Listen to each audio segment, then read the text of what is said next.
This is the Retrofit Information Support and Expertise, otherwise known as RISE, and these are funded by the Department of Energy Security and Net Zero and delivered by Turner and Townsend's service. So we will do 30-40 minutes of Rajni presenting, and then we'll have time to come on and do a bit of a Q&A at the end. So we do ask that you can please stay on mute to let Rajni present, please. And then if you've got any questions, you can put them in the chat, and you can also come on at the end. I'm recording the session and we'll put it on the website in about a week or so. And then we'll also send out a copy of the slides afterwards. So without further ado, I'm just going to hand over to Rajni. Thank you. Brilliant. Well, thank you for letting me speak, and thank you to all for attending this session. I know how busy you all are, especially in September after the summer lull. So I really appreciate that you've come to take the time to find out more about Citizens Advice. And I also realise that this is lunchtime, so I hope you are as hungry for information as you are for your food.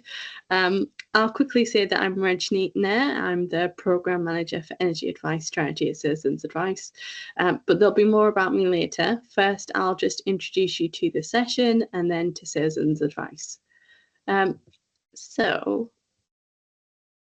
in this session, we will be talking about the types of advice that Citizens Advice offers, going through a few examples, and then also touching at the end on some lessons that we've learnt from our experience. I'm expecting most of you will know a little bit about Citizens Advice, so just bear with us whilst I run through things that you do know, but then I'll hoping to surprise you with some things that you might not know about us as well. So I'm from the national charity, and we have a network of local offices that run as independent charities themselves. We run a fantastic service to provide free, independent and confidential advice through a number of different channels. Sometimes that might be face-to-face, sometimes that's over the phone or through web chat, and sometimes that's also through self-service via our digital content. We also have an award-winning social media team to try and reach younger audiences as well with proactive advice on platforms such as TikTok. Citizens Advice covers England and Wales, and we have a sister charity in Scotland called Citizens Advice Scotland. We are two-pronged as a charity. We try and help people find a way forward through our advice, and then we use all the data that we gather to try and change policy and practice. And some of you may be familiar with our data insight sessions, where we have sometimes 1,000 people watching us share the trends that we're seeing through that data. And this is really important more than ever as people are struggling with the cost of living crisis, which still feels like it's continuing on many different levels. So we work on a lot of different topics, and the next slide that I've got to show you is a very quick summary of those areas before we delve deeper into how we work on energy and retrofit. Would you mind doing the video for it? No problem. So in terms of some of the work that we do more widely then, so a lesser known fact about Citizens Advice is that we're the statutory advice provider and advocate in the energy market. So this has been a role in the energy market for many years, but the national charity began discharging this duty from 2014. And in this slide, you can see various iterations of what it used to be, but now it's us, and we provide that advice and advocacy remit within England and Wales, and then we have Consumer Scotland and Advice Direct Scotland that provide that remit in Scotland more generally. So if you move on to the next slide, please. So what does a statutory advice provider and advocate do? It sounds very fancy, but what does that actually mean? Well, it means that we often have a seat at the table where other consumer advocates may not. So from an advocacy point of view, we are the voice of energy consumers. We have a very, very skilled and sophisticated team that work on issues such as net zero, retrofit, energy systems, and the wider retail market. And we bring together all those different views to tell you what it feels like to be a consumer, thinking about all those different component parts, and then giving an expert view on how policy should change. In terms of the statutory advice services, so we derive specific powers from legislation, including the right to have our number on the back of all energy bills, as well as the ability to make direct referrals for a client to the Energy Ombudsman or to energy suppliers. And for the latter, it often happens via an escalated complaints handling team, and those referrals must be picked up within a minute of that referral. The powers also sort of allow us to have enhanced data sharing between different consumer enforcement bodies, for example, trading standards. The first tier service is called the consumer service, but it also refers on to a second tier service called the extra help unit, and that provides case handling support for clients, particularly those that have complex cases, vulnerabilities, are off supply, or may not be able to remedy the situation, whatever that situation is, in a timely manner by themselves. And this service also has specified response times, which an energy supplier should meet. And most recently, you might have seen in the news when a supplier fails to engage properly with that service, that can be then shared with the regulator, and if appropriate, some fines are sometimes levied on those suppliers for not complying and not working closely with us. So it has some real teeth to it as an advice service. There's also a large overlap between the advice that we give and the advice needed for retrofit. So the consumer service has a much more sort of like general consumer sort of feel to it. It's not just the sort of vulnerable people that you would typically associate with citizens' advice. And so we give a large sort of like amount of advice that can include things on the types of supply or export tariffs someone might want to consider. We also talk to people a little bit about energy efficiency schemes that they can benefit from. So it does touch on that retrofit sector in general.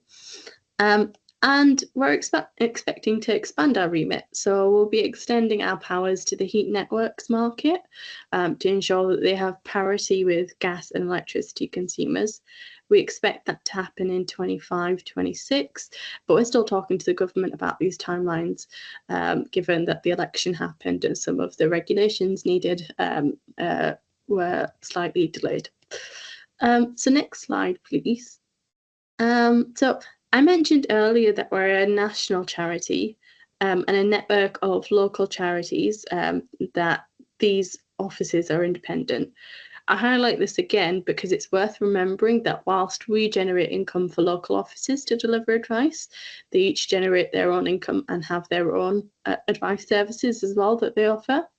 So I'll talk to you next about the funded projects we run nationally, but it's worth speaking to your local office too, because there's lots of pockets of innovation, and we're national, but we're not the keepers of all the fantastic work out there.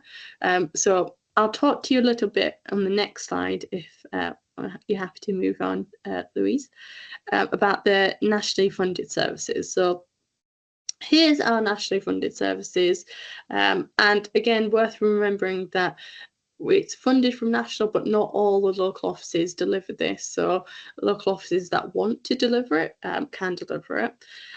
They are largely three-tiered. One that is a fairly light touch and outreach based model. One that is kind of a one-touch, 1 hour appointment that lasts for one appointment.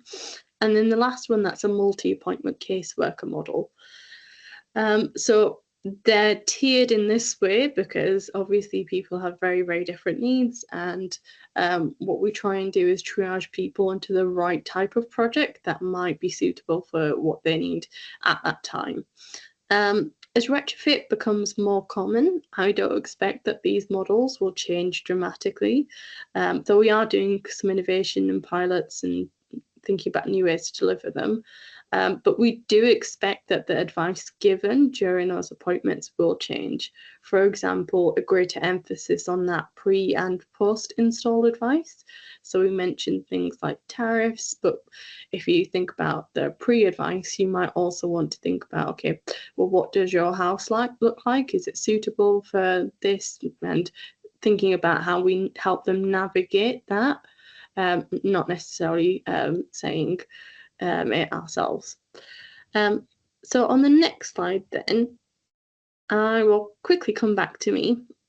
So you'll have heard that I'm the program manager, and my title is very long, but what I basically do is I sit across all the nationally running energy advice strands we've talked about, and I look across the market and political trends. My aim is to try and make sure whatever we do as an organisation is coordinated, but I'll also be thinking about our future strategy, making sure we're pulling in the same direction, and that we're all well placed to meet the needs of our clients. And in that vein, we've just launched a new energy advice strategy, and that has much more of a focus on outreach and casework level support, recognising that retrofit could be local, it could be very difficult for some people to do by themselves, and it will also need that sort of proactive conversations to engage people that haven't even begun to think of this as a concept. The strategy also recognises that we'll need to do more emphasis on consumer protection advice during the retrofit journey and how that can be achieved. We do have a service that sits next to our statutory service, which gives people consumer protection advice, especially around those retrofit and low carbon technology aspects. But that is something that is fairly broad and general, and it's something that we want to think about. How does that scale up as retrofit scales up, and how do we support people moving forwards? To next slide, please. So we'll delve a little bit deeper now again. So we're going to be talking about advice content. Largely offices that deliver energy advice will be talking about these issues. And you can see that some of these relate to energy affordability, whilst other elements start to touch on the early parts of a retrofit journey, as well as the post-retrofit journey. So if you go to the next slide then. Okay, so our digital content is starting to branch out into the retrofit space, especially in areas where we can give tactical advice, which means people are very clear about what action they can take and where it feels authentic to citizens' advice. Yeah, we must meet people where they are rather than where we want them to be. So we are exploring advice that links from wider customer journeys rather than just random topics that we think people should know about. And we think this will mean that people are more likely to organically find the topic and be interested in the content itself.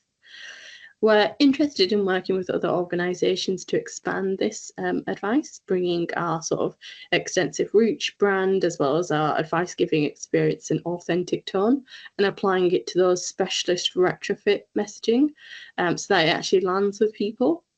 And we know that this is an area with political interest and potential growth in advice demand.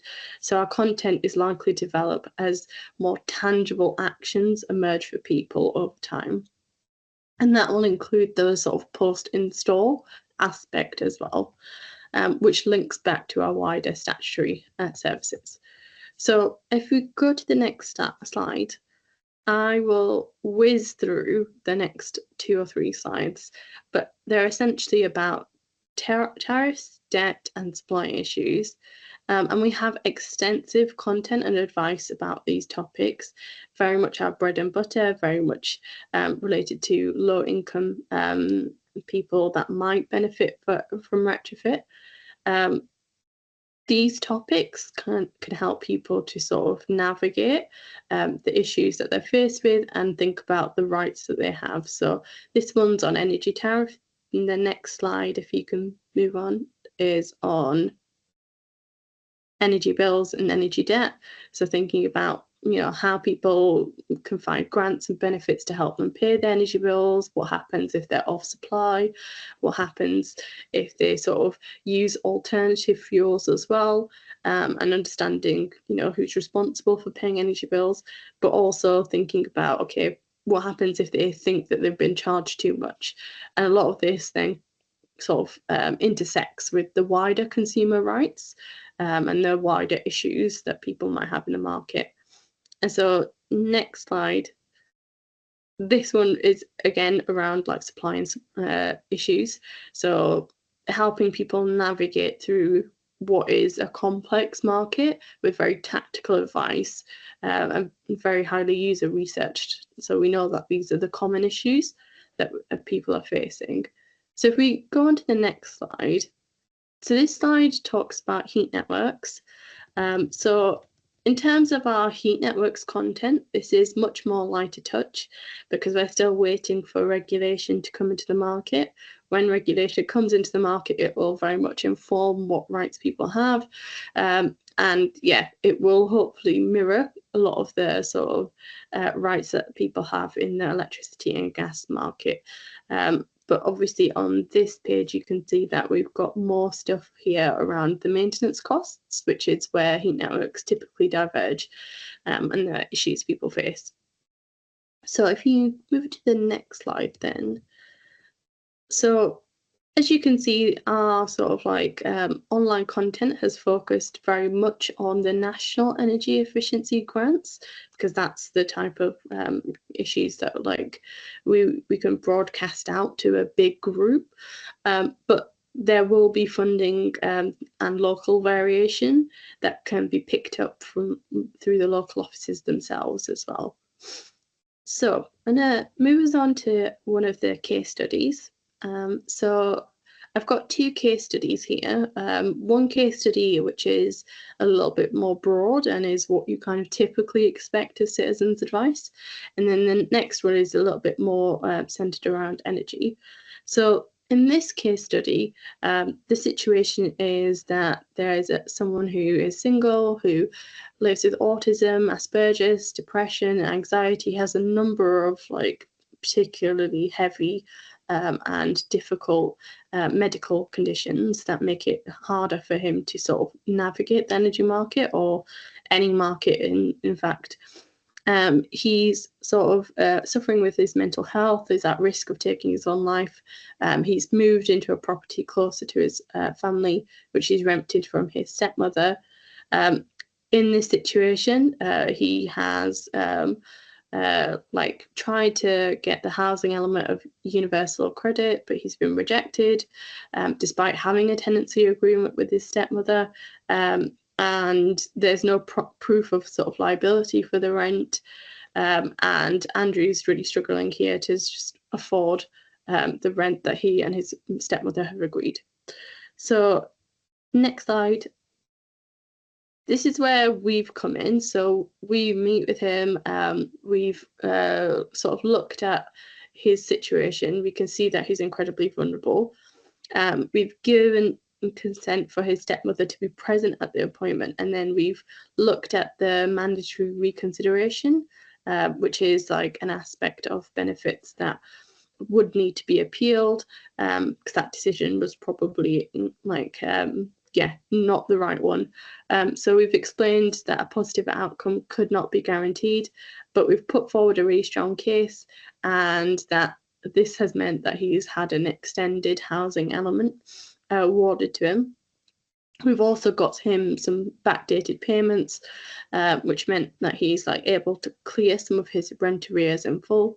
And our support significantly reduced the stress level that Andrew had felt, and it has a positive impact on his mental health. So these are the outcomes, and this is just, I suppose, a quote of how that person felt afterwards, that they couldn't do any of this without us, and it felt like, you know, the hard work really paid off in his case. So if you move on to the next slide. So we've got case study 2 here. So this is one where it's much more energy focused. So Miguel is a full-time carer. He has a partner who's disabled. They live on a low income and receive universal credit, and their partner receives disability benefits. They live in the private rented sector, and they feel like it's too expensive for him. And when they contacted us, they'd fallen behind on their renter payments and household bills due to the deterioration of health. They couldn't afford to buy oil to heat their homes, feeling quite low and worried about how they can cope. So next slide. So in this situation, our intervention was that the advisor completed a benefit eligibility check, and then found that there was extra money that Miguel could be making, and also claiming carers allowance. So this had a massive positive effect on Miguel. The advisor could also look at the fuel payments that Miguel was able to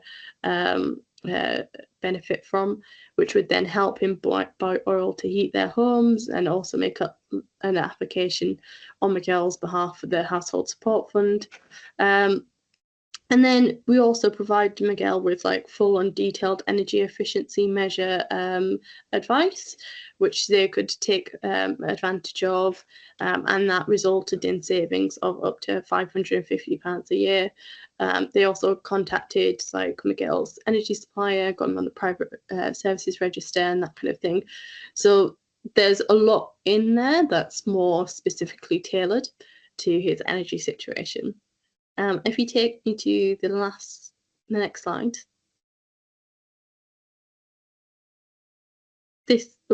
Just a slide before, please, Louise. Thank you. This summarises some of the outcomes here, and I guess some of the perspectives from Miguel that, you know, they didn't realise all of the things that could be available to them, and that really helped them sort of move forward.